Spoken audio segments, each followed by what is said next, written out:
வாசகம். நன்மை செய்ய கற்றுக்கொள்ளுங்கள், நீதியை நாடி தேடுங்கள்.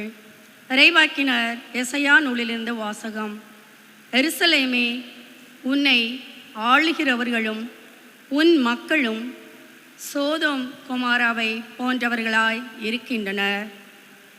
நம் ஆண்டவரின் அறிவுரையை கேளுங்கள், அவர்தம் கட்டளைகளுக்கு செவி சாயுங்கள். உங்களை கழுவி தூய்மைப்படுத்துங்கள். உங்கள் தீச்செயலை என் திருமுன்னின்று அகற்றுங்கள். தீமை செய்தலை விட்டொழியுங்கள். நன்மை செய்ய கற்றுக்கொள்ளுங்கள். நீதியை நாடி தேடுங்கள். ஒடுக்கப்பட்டோருக்கு உதவி செய்யுங்கள். திக்கற்றோருக்கு நீதி வழங்குங்கள். கைம்பெண்ணுக்காக வழக்காடுங்கள். வாருங்கள், இப்பொழுது நாம் வழக்காடுவோம் என்கிறார் ஆண்டவர். உங்கள் பாவங்கள் கடுஞ்சிவப்பாய் இருக்கின்றன, எனினும் உறைந்த பனி போல அவை வெண்மையாகும். இரத்த நிறமாய் அவை சிவந்திருக்கின்றன, எனினும் பஞ்சை போல் அவை வெண்மையாகும். மனமுவந்து நீங்கள் எனக்கு இணங்கி நடந்தால் நாட்டின் நற்கனிகளை உண்பீர்கள். மாறாக இணங்க மறுத்து எனக்கு எதிராக கிளர்ந்தெழுந்தால் திண்ணமாய் வாளுக்கு இரையாவீர்கள். ஏனெனில் ஆண்டவர் தாமே இதை கூறினார்.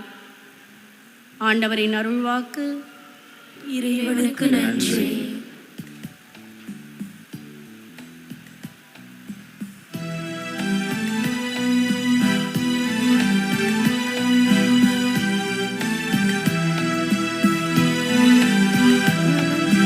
மனம் திரும்பி நற்செய்தியை நம்பிடுங்கள். மனம் திரும்பி நற்செய்தியை நம்பிடுங்கள். எனக்கு எதிராக நீங்கள் இழைத்த குற்றங்கள் அனைத்தையும் விட்டு விடுங்கள். புதிய இதயத்தையும் புதிய மனத்தையும் பெற்று கொள்ளுங்கள் என்கிறார் ஆண்டவர். மனம் திரும்பி நற்செய்தியை நம்பிடுங்கள்.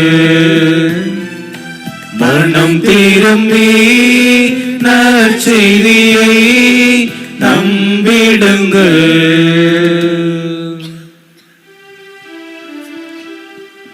ஆண்டவர் உங்களோடு இருப்பாராக.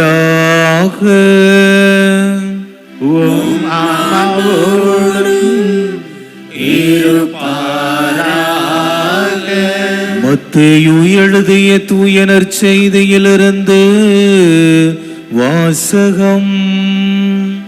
ஆண்டவரே மாட்சி உமக்கே. பிரிவு 23 இறை சொற்றொடர்கள் 1 முதல் 12 முடிய. அக்காலத்தில் இயேசு மக்கள் கூட்டத்தையும் தம் சீடரையும் பார்த்து கூறியது: மறைநூல் அறிஞரும் பரிசேயரும் மோசேயின் அதிகாரத்தை கொண்டிருக்கின்றனர். ஆகவே அவர்கள் என்னென்ன செய்யும்படி உங்களிடம் கூறுகின்றார்களோ அவற்றையெல்லாம் கடைபிடித்து நடந்து வாருங்கள். ஆனால் அவர்கள் செய்வது போல நீங்கள் செய்யாதீர்கள். ஏனெனில் அவர்கள் சொல்வார்கள், செயலில் காட்ட மாட்டார்கள். சுமத்தற்கரிய வலுவான சுமைகளை கட்டி மக்களின் தோளில் அவர்கள் வைக்கின்றார்கள். ஆனால் அவர்கள் தங்கள் விரலால் தொட்டு அசைக்க கூட முன்வர மாட்டார்கள். தாங்கள் செய்வதெல்லாம் மக்கள் பார்க்க வேண்டுமென்றே அவர்கள் செய்கின்றார்கள். தங்கள் மறைநூல் வாசக பட்டைகளை அகலமாக்குகிறார்கள். அங்கியின் குஞ்சங்களை பெரிதாக்குகிறார்கள். விருந்துகளில் முதன்மையான இடங்களையும் தொழுகை கூடங்களில் முதன்மையான இருக்கைகளையும் விரும்புகின்றார்கள். சந்தை வெளிகளில் மக்கள் தங்களுக்கு வணக்கம் செலுத்துவதையும் ரபி என அழைப்பதையும் விரும்புகிறார்கள். ஆனால் நீங்கள் ரபி என அழைக்கப்பட வேண்டாம், ஏனெனில் உங்களுக்கு போதகர் ஒருவரே. நீங்கள் யாவரும் சகோதர சகோதரிகள். இம்மண்ணுலகில் உள்ள எவரையும் தந்தை என நீங்கள் அழைக்க வேண்டாம், ஏனெனில் உங்கள் தந்தை ஒருவரே. அவர் விண்ணகத்தில் இருக்கிறார். நீங்கள் ஆசிரியர் எனவும் அழைக்கப்பட வேண்டாம், ஏனெனில் கிறிஸ்து ஒருவரே உங்கள் ஆசிரியர்.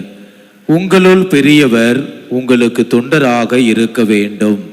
தம்மை தாமே உயர்த்துகிறவர் எவரும் தாழ்த்த பெறுவர், தம்மை தாமே தாழ்த்துகிறவர் எவரும் உயர்த்த பெறுவர்.